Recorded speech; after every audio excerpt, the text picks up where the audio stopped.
আজকে আমাদের আলোচ্য বিষয় হচ্ছে জৈন দর্শন। জৈন দর্শন জৈন শব্দটি এসেছে জিন শব্দ থেকে। জৈন শব্দটি এসেছে জিন শব্দ থেকে। জিন শব্দের অর্থ হলো জয়ী। জিন শব্দের অর্থ হলো জয়ী, যিনি সকল রকম কামনা বাসনা, রাগ, দেশ ইত্যাদি জয় করে মুক্তি লাভ করেছেন, তাদেরকে বলা হয় জিন। জৈন শব্দটি এসেছে জিন শব্দ থেকে। জিন শব্দের অর্থ হলো জয়ী, যিনি সকল রকম কামনা বাসনা, রাগ, দেশ ইত্যাদি জয় করে মুক্তি লাভ করেছেন, তাদেরকে বলা হয় জিন। এই জিনের জীবনাদর্শ যারা নিজেদের জীবনে অনুসরণ করেন, তাদেরই বলা হয় জৈন। এই জিনের জীবনাদর্শ যারা নিজেদের জীবনে অনুসরণ করেন, তাদের বলা হয় জৈন। জৈন শব্দটি এসেছে জিন শব্দ থেকে।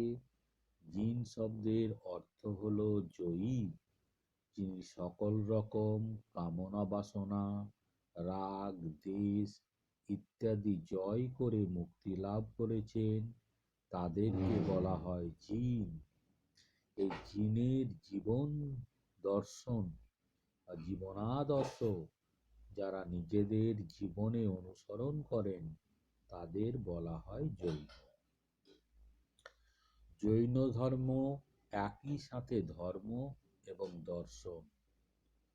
জৈন ধর্ম একই সঙ্গে ধর্ম এবং দর্শন। জৈন ধর্মে 24 জন জিনকে চিহ্নিত করা হয়েছে, তাদের বলা হয় তীর্থঙ্কর। জৈন ধর্মে 24 জন জিনকে চিহ্নিত করা হয়েছে, তাদের বলা হয় তীর্থঙ্কর। তীর্থঙ্কর শব্দটি অর্থ হলো নদীর ঘাট বা সোপান। তীর্থঙ্কর শব্দটির অর্থ হলো নদীর ঘাট বা সোপান। তাই যে ব্যক্তিগণ সাধারণ মানুষকে সংসাররূপ জলাশয় থেকে উত্তীর্ণ হওয়ার সোপান রচনা করে দিয়েছেন, তাদেরকেই জৈন ধর্মে তীর্থঙ্কর বলা হয়। তীর্থঙ্কর শব্দটির অর্থ হলো নদীর ঘাট বা সোপান। তাই যে ব্যক্তিগণ সাধারণ মানুষকে সংসাররূপ জলাশয় থেকে উত্তীর্ণ হওয়ার সোপান রচনা করে দিয়েছেন, তাদেরকেই জৈন ধর্মে তীর্থঙ্কর বলা হয়। এই সকল তীর্থঙ্করদের মধ্যে সর্বপ্রথম হলেন ঋষভদেব। এই সকল তীর্থঙ্করদের মধ্যে সর্বপ্রথম হলেন ঋষভদেব এবং সর্বশেষ হলেন বর্ধমান বা মহাবীর।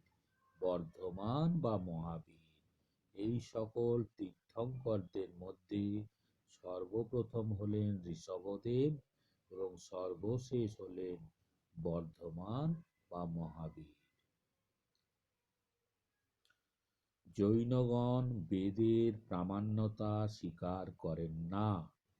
জৈনগণ বেদের প্রামাণ্যতা স্বীকার করেন না, ঈশ্বরের অস্তিত্বও স্বীকার করেন না। জৈনগণ বেদের প্রামাণ্যতা স্বীকার করেন না, ঈশ্বরের অস্তিত্বও স্বীকার করেন না। তারা মনে করেন প্রত্যেক মানুষই তীর্থঙ্করদের অনুসরণ করে নিজেদের চেষ্টায় মুক্ত হতে পারে। তাহলে জৈনগণ বেদের প্রামাণ্যতা স্বীকার করেন না, ঈশ্বরের অস্তিত্বও স্বীকার করেন না। তারা মনে করেন প্রত্যেক মানুষই তীর্থঙ্করদের অনুসরণ করে নিজেদের চেষ্টায় মুক্ত হতে পারে। কালক্রমে মূল জৈন ধর্মের মধ্যে দুটি সম্প্রদায়ের উদ্ভব হয়। কালক্রমে মূল জৈন ধর্মের মধ্যে দুটি সম্প্রদায়ের উদ্ভব হয়। একটি হলো শ্বেতাম্বর সম্প্রদায়, আর একটি হচ্ছে দিগম্বর সম্প্রদায়। একটি হচ্ছে শ্বেতাম্বর সম্প্রদায়, আর একটি হচ্ছে দিগম্বর সম্প্রদায়। এই দুই সম্প্রদায়ের মূল দার্শনিক দৃষ্টিভঙ্গির কোনো পার্থক্য নয়। তাহলে কালক্রমে জৈন ধর্মের মধ্যে দুটি সম্প্রদায়ের উদ্ভব হয়। এক হচ্ছে শ্বেতাম্বর সম্প্রদায়, দুই হচ্ছে দিগম্বর সম্প্রদায়। শ্বেতাম্বর সম্প্রদায় ও দিগম্বর সম্প্রদায়, এই দুই সম্প্রদায়ের মূল দার্শনিক দৃষ্টিভঙ্গির কোনো পার্থক্য নয়। শুধুমাত্র ধর্মীয় আচরণ সংক্রান্ত বিষয়ে এই বিভাজন। শুধুমাত্র ধর্মীয় আচরণ সংক্রান্ত বিষয়ে এই বিভাজন। দিগম্বর সম্প্রদায় সর্বত্যাগী। দিগম্বর সম্প্রদায় সর্বত্যাগী, এমনকি বস্ত্র পর্যন্ত তারা ত্যাগ করে। দিগম্বর সম্প্রদায় সর্বত্যাগী, এমনকি বস্ত্র পর্যন্ত তারা ত্যাগ করেন। শ্বেতাম্বর সম্প্রদায় অপেক্ষাকৃত নরমপন্থী। শ্বেতাম্বর সম্প্রদায় অপেক্ষাকৃত নরমপন্থী, তারা শ্বেত বস্ত্র পরিধান করে। তাহলে দিগম্বর সম্প্রদায় হচ্ছে সর্বত্যাগী, এমনকি বস্ত্র পর্যন্ত তারা ত্যাগ করেন। শ্বেতাম্বর সম্প্রদায় অপেক্ষাকৃত নরমপন্থী, তারা শ্বেত বস্ত্র পরিধান করে।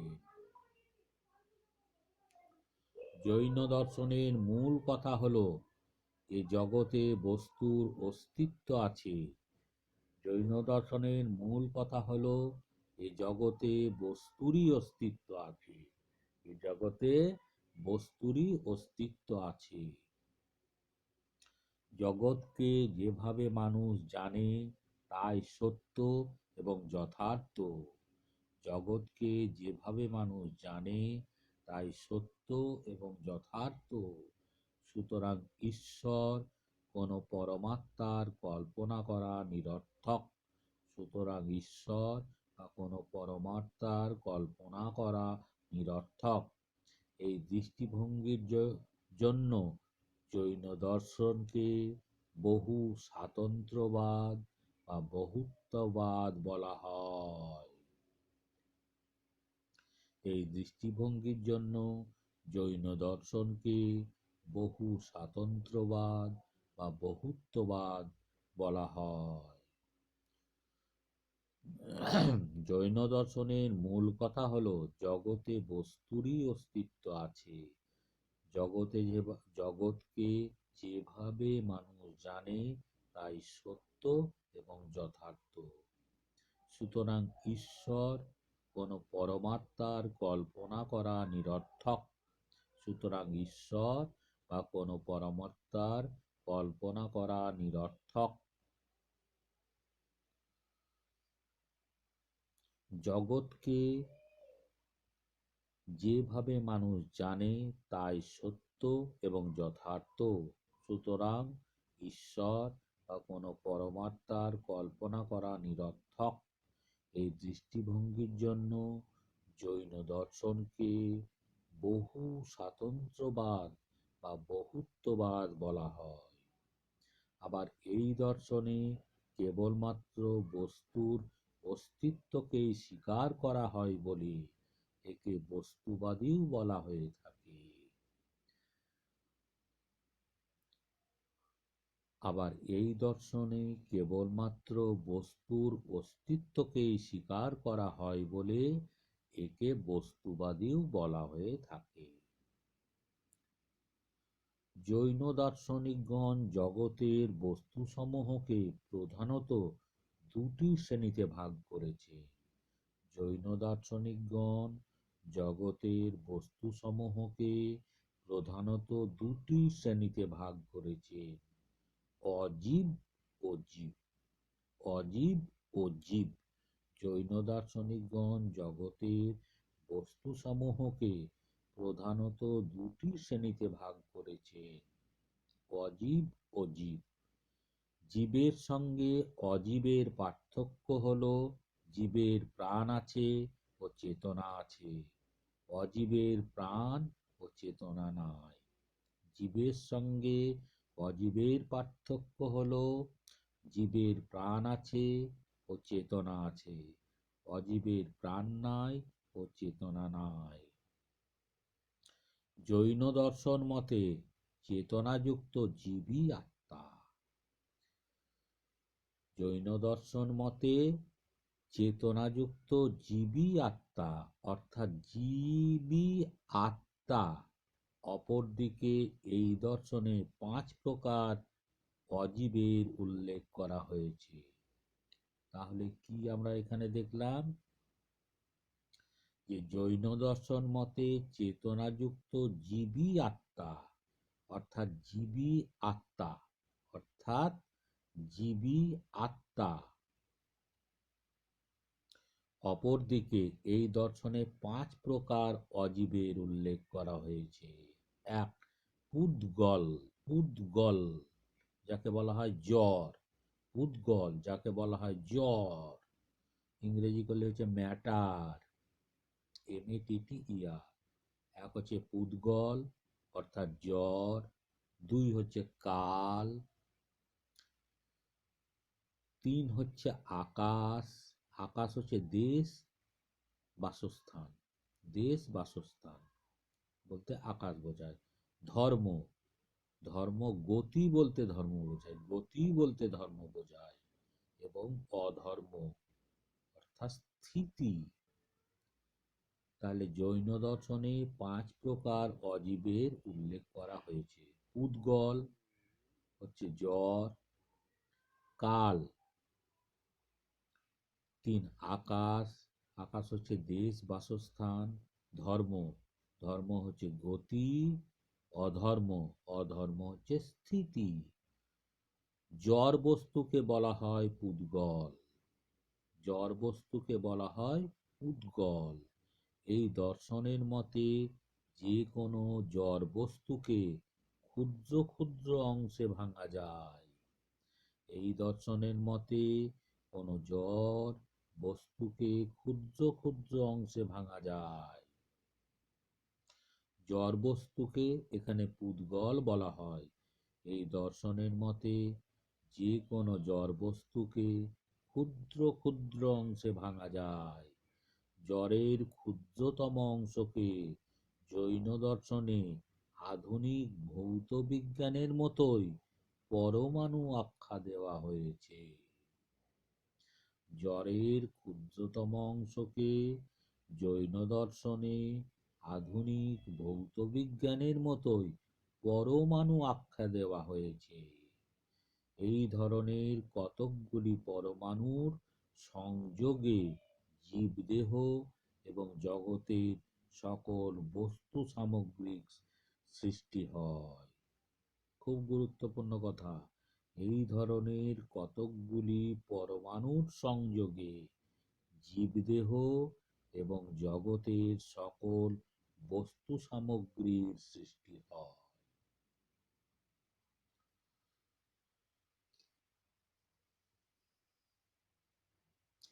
এই পরমাণুগুলির মধ্যে কোনো গুণগত ভেদ থাকে না।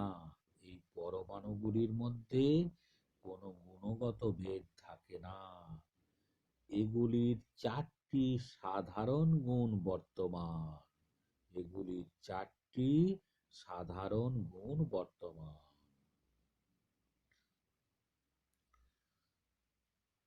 পরমাণুর সংযোগে জীবদেহ এবং জগতের বস্তু সামগ্রীর সৃষ্টি হয়। এই পরমাণুগুলির মধ্যে কোনো গুণগত ভেদ থাকে না। এই পরমাণুগুলির মধ্যে কোনো গুণগত ভেদ থাকে না। এগুলির 4টি সাধারণ গুণ বর্তমান। সেগুলি কি কি? স্পর্শ, স্বাদ, গন্ধ ও বর্ণ। এইগুলি হচ্ছে স্পর্শ, স্বাদ, গন্ধ ও বর্ণ। এই গুণগুলি বস্তুতে বর্তায়। এই গুণগুলি বস্তুতে বর্তায়। কোনো বিস্তৃত বস্তু তার অস্তিত্বের জন্য কিছুটা স্থান দখল করে থাকে। এই স্থানকে বলা হয় আকাশ। কোনো বিস্তৃত বস্তু তার অস্তিত্বের জন্য কিছুটা স্থান দখল করে থাকে। এই স্থানকে বলা হয় আকাশ। অর্থাৎ বিস্তৃত বিস্তৃত বস্তুকে স্থান দেওয়ার জন্যই আকাশের ধারণা। অর্থাৎ বিস্তৃত বস্তুকে স্থান দেওয়ার জন্যই আকাশের ধারণা।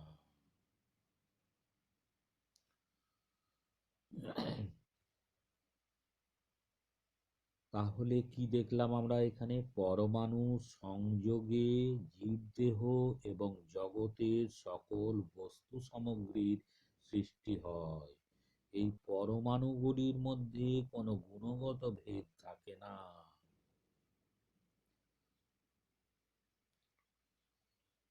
এই চারটি এগুলির চারটি সাধারণ গুণ বর্তমান: স্পর্শ, স্বাদ, গন্ধ ও বর্ণ।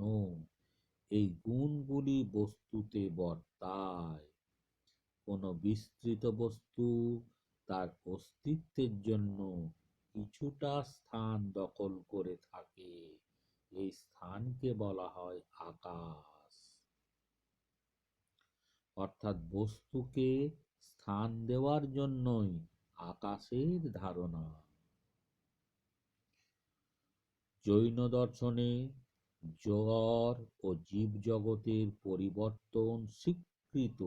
জৈন দর্শনে জড় ও জীবজগতের পরিবর্তন স্বীকৃত। কাল জগতের বস্তু সামগ্রীর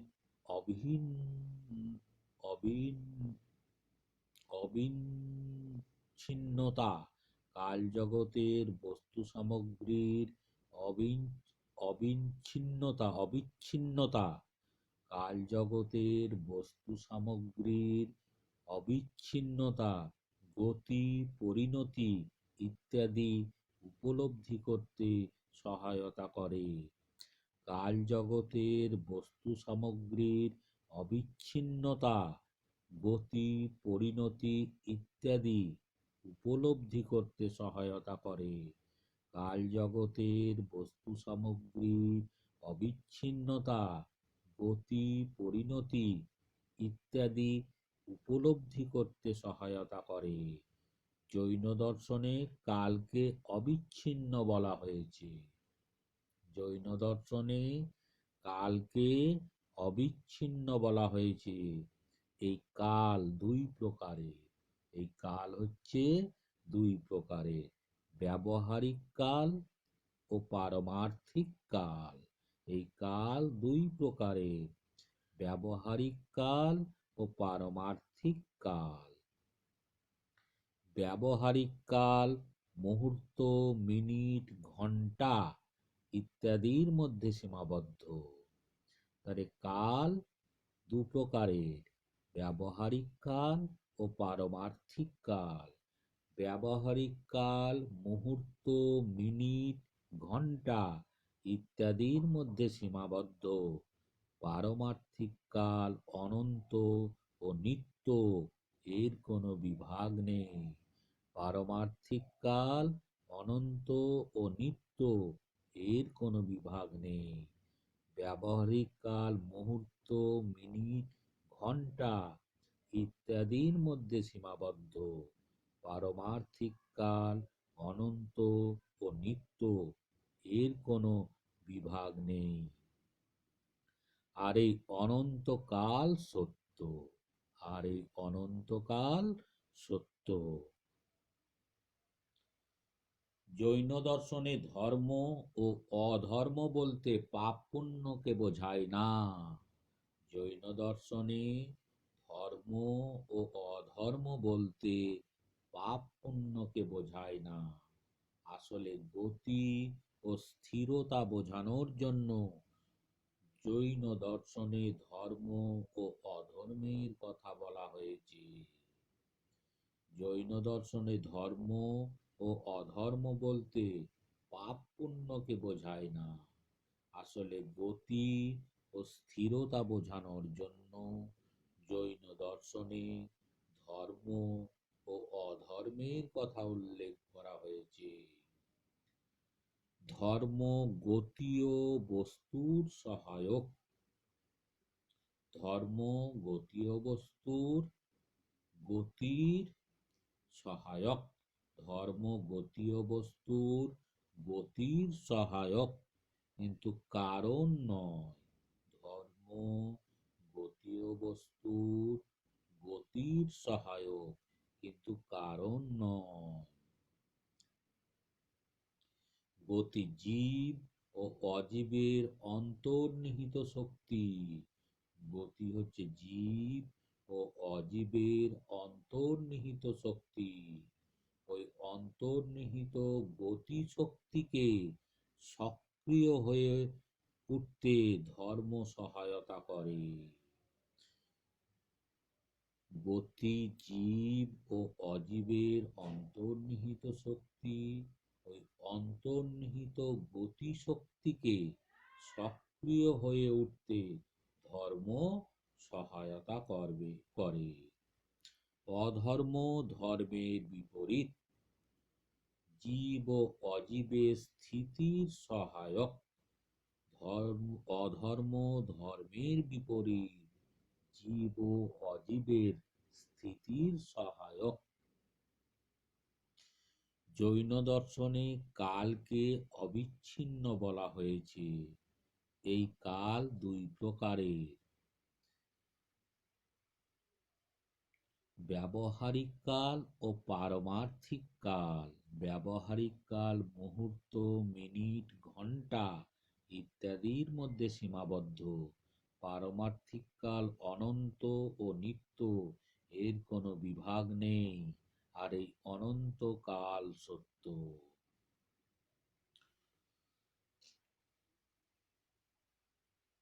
জৈন দর্শনে জড় ও জীবজগতের পরিবর্তন স্বীকৃত। এই আলোচনা থেকে আমরা কি বুঝতে পারছি? দেখো, জৈন দর্শনে জড় ও জীবজগতের পরিবর্তন স্বীকৃত। কাল জগতের বস্তু সামগ্রীর অবিচ্ছিন্নতা, গতি, পরিণতি ইত্যাদি উপলব্ধি করতে সহায়তা করে। জৈন দর্শনে কালকে অবিচ্ছিন্ন বলা হয়েছে। এই কাল দুই প্রকারের: ব্যবহারিক কাল ও পারমার্থিক কাল। ব্যবহারিক কাল মুহূর্ত, মিনিট, ঘন্টা ইত্যাদির মধ্যে সীমাবদ্ধ, আর পারমার্থিক কাল অনন্ত ও নিত্য, এর কোনো বিভাগ নেই, আর এই অনন্ত কাল সত্য। জৈন দর্শনে ধর্ম ও অধর্ম বলতে পাপ পুণ্যকে বোঝায় না। আসলে গতি ও স্থিরতা বোঝানোর জন্য জৈন দর্শনে ধর্ম ও অধর্মের কথা উল্লেখ করা হয়েছে। ধর্ম গতীয় বস্তুর গতির সহায়ক, কিন্তু কারণ নয়। গতি জীব ও অজীবের অন্তর্নিহিত শক্তি। এই অন্তর্নিহিত গতি শক্তিকে সক্রিয় হয়ে উঠতে ধর্ম সহায়তা করে। অধর্ম ধর্মের বিপরীত। জীব ও জীব ও অজীবের স্থিতির সহায়ক। জৈন ধর্মের প্রবর্তক পার্শ্বনাথ তার শিষ্যদের সংযম সাধনের জন্য চতুর্জাম বা 4টি উপদেশ দিয়েছিলেন। পার্শ্বনাথ তার শিষ্যদের সংযম সাধনের জন্য চতুর্জাম বা 4টি উপদেশ দিয়েছিলেন। পরে মহাবীর চতুর্জামের সঙ্গে আর একটি উপদেশ যোগ করেন।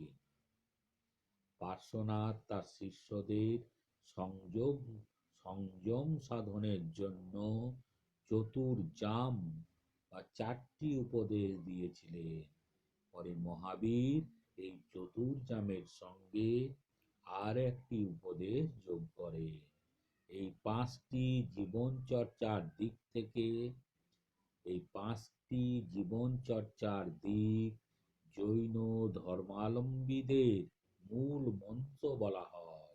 এই 5টি জীবন চর্চার দিক জৈন ধর্মাবলম্বীদের মূল মন্ত্র বলা হয়। এইগুলি হলো: 1. হিংসা করবে না। 2. মিথ্যা কথা বলবে না। 3. চুরি করবে না। 4. কোনো কিছুতে আসক্ত হবে না। 5. ইন্দ্রিয়কে জয় করবে। এইগুলি হলো কি কি? 1. হিংসা করবে না। 2. মিথ্যা কথা বলবে না। 3. চুরি করবে না। 4. কোনো কিছুতে আসক্ত হবে না। 5. ইন্দ্রিয়কে জয় করবে। এইগুলির মধ্যে প্রথমটি অর্থাৎ অহিংসা জৈন ধর্মের মূল ভিত্তি। তাহলে জৈন ধর্মের মূল ভিত্তি হচ্ছে অহিংসা। তাই জৈন দার্শনিক তত্ত্ব এবং যুক্তিবিদ্যায় এই অহিংসা নীতির প্রভাবই বিশেষভাবে লক্ষ্য করা যায়। তাহলে কি হলো? জৈন ধর্মাবলম্বীদের মূল মন্ত্র হলো হিংসা করবে না, মিথ্যা কথা বলবে না, চুরি করবে না, কোনো কিছুতে আসক্ত হবে না এবং ইন্দ্রিয়কে জয় করবে। এইগুলির মধ্যে প্রথমটি অর্থাৎ অহিংসা জৈন ধর্মের মূল ভিত্তি। তাই জৈন দার্শনিক তত্ত্বে এবং যুক্তিবিদ্যায় এই অহিংসা নীতির প্রভাবই বিশেষভাবে লক্ষ্য করা যায়। তাহলে কি হলো? পার্শ্বনাথ তার শিষ্যদের সংযম সাধনের জন্য চতুর্জাম বা 4টি উপদেশ দিয়েছিলেন। পরে মহাবীর এই চতুর্জামের সঙ্গে আরো একটি উপদেশ যোগ করেন। পরে মহাবীর এই চতুর্জামের সঙ্গে আরো একটি উপদেশ যোগ করেন। এই 5টি জীবন চর্চার দিক থেকে জৈন ধর্মাবলম্বীদের মূল মন্ত্র বলা হয়। এই 5টি জীবন চর্চার দিক থেকে জৈন ধর্মাবলম্বীদের মূল মন্ত্র বলা যায়। এইগুলি হলো: 1. হিংসা করবে না। 2. মিথ্যা কথা বলবে না। 3. চুরি করবে না। 4. কোনো কিছুতে আসক্ত হবে না। 5. ইন্দ্রিয়কে জয় করবে। ইন্দ্রিয়কে জয় করবে। আবার বলছি, হিংসা করবে না, মিথ্যা কথা বলবে না, চুরি করবে না, কোনো কিছুতে আসক্ত হবে না এবং ইন্দ্রিয়কে জয় করবে। এইগুলির মধ্যে প্রথমটি অর্থাৎ অহিংসা জৈন ধর্মের মূল ভিত্তি। তাহলে জৈন ধর্মের মূল ভিত্তি কি হলো? অহিংসা। তাই জৈন দার্শনিক তত্ত্বে এবং যুক্তিবিদ্যায় এই অহিংসা নীতির প্রভাবই বিশেষভাবে লক্ষ্য করা যায়। এই মোটামুটি হচ্ছে জৈন দর্শন কাকে বলে বা জৈন দর্শনটা কি কি। সর্বপ্রথম তীর্থঙ্কর কে ছিলেন? ঋষভদেব। এবং সর্বশেষ হচ্ছেন বর্ধমান বা মহাবীর। বর্ধমান বা মহাবীর। তারপরে জৈন শব্দটি কোথা থেকে এসেছে? জিন শব্দ থেকে। জিন শব্দের অর্থ হলো জয়ী। কি জয়ী? যিনি সকল রকম কামনা বাসনা, রাগ, দ্বেষ ইত্যাদি জয় করে মুক্তি লাভ করেছেন, তাদেরকেই বলা হয় জিন। জৈন দর্শন একই সঙ্গে ধর্ম এবং দর্শন। জৈন ধর্মে 24 জন জিনকে চিহ্নিত করা হয়েছে, তাদের বলা হয় তীর্থঙ্কর। তীর্থ শব্দটির হলো নদীর ঘাট বা সোপান। তাই যে ব্যক্তিগণ সাধারণ মানুষকে সংসার রূপ জলাশয় থেকে উত্তীর্ণ হওয়ার সোপান রচনা করে দিয়েছেন, তাদেরই জৈন ধর্মে তীর্থঙ্কর বলা হয়। এই ধর্মের সর্বপ্রথম তীর্থঙ্কর হলেন ঋষভদেব এবং সর্বশেষ তীর্থঙ্কর হলেন বর্ধমান বা মহাবীর। জৈনগণ বেদের প্রামাণ্যতাকে স্বীকার করেন না, ঈশ্বরের অস্তিত্বও স্বীকার করেন না, কারণ তারা মনে করেন প্রত্যেক মানুষই তীর্থঙ্করদের অনুসরণ করে নিজেদের চেষ্টায় মুক্ত হতে পারে।